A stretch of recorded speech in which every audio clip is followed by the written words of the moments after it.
Esimene päev raskusvestiga jalutama minna.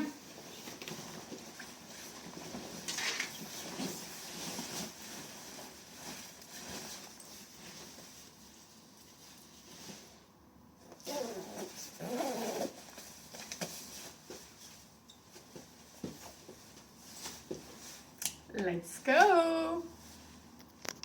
Esimene 2,5 kilomeetrit on tehtud vestiga ja ma pean ütlema, väga mõnus oli. Ainuke asi, kui ma tasasel pinnal kõnnin, siis ma tavaliselt ei hakka ähkima ja puhkima, aga selle vestiga ma täitsa hingeldan ja tunnen, et ma sain selle 2,5 kilomeetri jooksul koormust, mis mul tavaliselt on nagu, et no mis ma siin kõnnin.